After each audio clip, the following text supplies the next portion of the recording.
offthehooksports.com. Great feature by Caleb Calhoun on the biggest overachieving teams in Tennessee football history. Let's see where the 2022 team ranks. You start off with number 5, 1965. Why was 1965 such an overachieving team for the Vols in Tennessee football? Yeah, so this was the second year of Doug Dickey on the job. Very similar to Josh Heupel. Installed a new offense in 1964. Needed a bit of time to get it going, and in 1965 it just took off.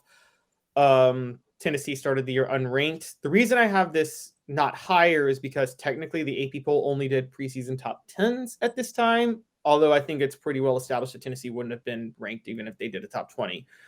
They had gone 4-5-1 the year before. The single wing was out of style. Tennessee, for those who don't know, insisted that the single wing was going to be here to stay forever, and absolutely was the last team to refuse to move on to it until they hired Doug Dickey.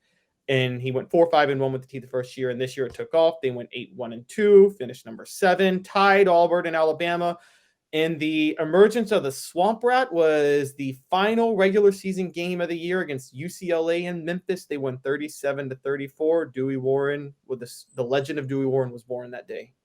The legend of Dewey Warren. I love me some Dewey Warren. I've known him for, better part of 3 decades. We continue with the list brought to you in part by City Heating and Air Conditioning, cityheatandair.com. Integrity matters. And I was a little surprised that you had the 2022 Vols just at number 4.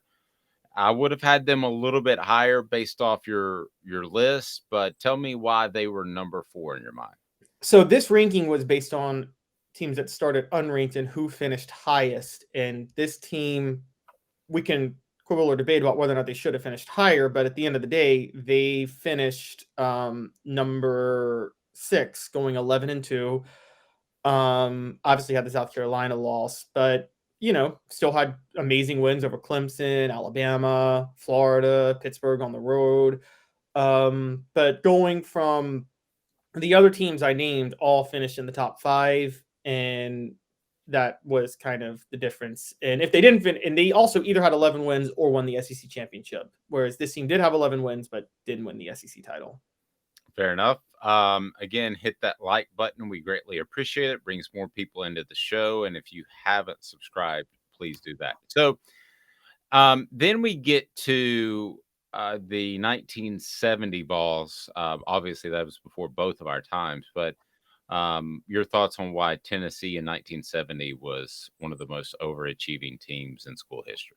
So again, this was I did this more numbers based, not opinion based, because quite honestly, this shouldn't have been considered an overachieving team. This was a massive failure on prognosticators and experts who believed that when Doug Dickey left after the 69 SEC championship, that Tennessee would have a massive fall off.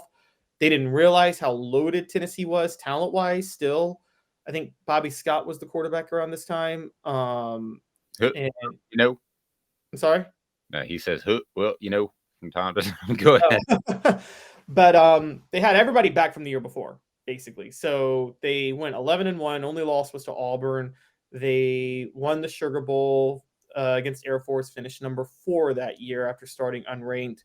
Very much reminds me of what happened with 98, whereas Dave, you know this as well as I do. There was no research done on that 98 team, which is why they started at number 10, and nobody had any idea just how loaded the talent level on that team was, because they only saw Peyton Manning and Leonard Little leaving, and they didn't realize how loaded the team was elsewhere. Agreed. I definitely agreed. I think Terry Fair left as well. I think they have 3 first rounders that year, I believe. So the 1985 Vols are a very interesting crew. They were beloved, and I wouldn't have them as high on this list, except for the fact that you mentioned, and we know that Tony Robinson was out for the year. So I know that's not exactly how you're basing this list, but the fact that they lost one of the most electric players in college football and still ended up being in the Sugar Bowl and winning that game and beating just an incredible Miami team. Yes, I think they certainly deserve to be right up there be it fan favorite or overachieving. As a matter of fact, I might have them number one if it was a subjective list. Yes, if this was talent based, I would probably have this number one too, because they outside because let's forget Tony Robinson getting hurt and then Daryl Dickey coming in, which was huge. Chris White on the other side on defense became an All-American safety, and I'm trying to think outside of Tim McGee, how many NFL players were on that team? Not that many. Not a lot. This, yeah, this was just a team that really, I mean, it's your classic story, an underdog story of a team that really just came together and should have beaten that UCLA team that they tied. They were up 26-10 and gave up a touchdown, a 2-point conversion, an onside kick, a touchdown, and a 2-point conversion to tie. And then beat Auburn. They lost one game at Florida, but their only disturbing blemish was that tie to Georgia Tech, but that was the week after Tony Robinson got hurt. Then they won out. And there's a lot of videos. You guys can go look at it. Miami was number 2. The number 1 team had lost in the bowl games, and you can see all these videos of Jimmy Johnson lobbying, we should be national champions if we win the Sugar Bowl. Mm-hmm. And they forgot to focus on winning the Sugar Bowl, and Tennessee beats the brakes off them. Yeah, that was important. And you had a guy talking about the talent level, no offense to Doug Powell, but at running back looked like he worked at the local Home Depot. I mean, he didn't look like an elite athlete at all, but that's just such a special team. You have to love those guys, the Sugar Vols. And then at number 1, and this is on offthehooksports.com, you had the number 89 team. So here would be my argument against having them number 1. And again, I know you're doing this in a objective way of where they were ranked and where they ended up. So in 88, they had an 0-6 record, but they did make a significant coaching change in Ken Donahue, and they made that change at defensive coordinator, and then that allowed them to finish 5-6. So a little bit of momentum heading in to the offseason, and I really thought 0-6 was just absolutely unbelievably poor, bad, underachieving. I thought this team had some talent in 88 and 89. So again, I'm doing it the very subjective way, but I thought that I was not surprised that they had a significantly good season in 89. Yeah, so I've gone back and done a lot of research on the 88 to 89 era because, as we know, 89 really is what ushered in the greatest era of Tennessee football, the modern era. And what we realized was they lost a lot of talent from the 87 team. So they were already one of the youngest teams in the SEC in 88. They also had some injuries, but more importantly than that, I've looked at their schedule.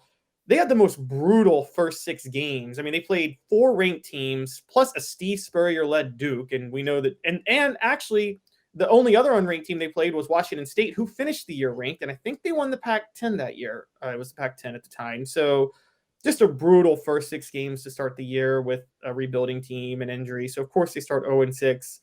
They win the final 5 to finish 5-6. You're right. And I agree. I think this is one of those where if pollsters had done their research, they would have had Tennessee in the top 25 or top 20 entering 1989, given the talent that was returning. And, who knows what happens if not for a dismissal of Reggie Cobb in the middle of the season and a quarterback change from Sterling Hinn to Andy Kelly. Who knows what happens with that Alabama game? And they might actually win that game, at which point they could have gone undefeated that year.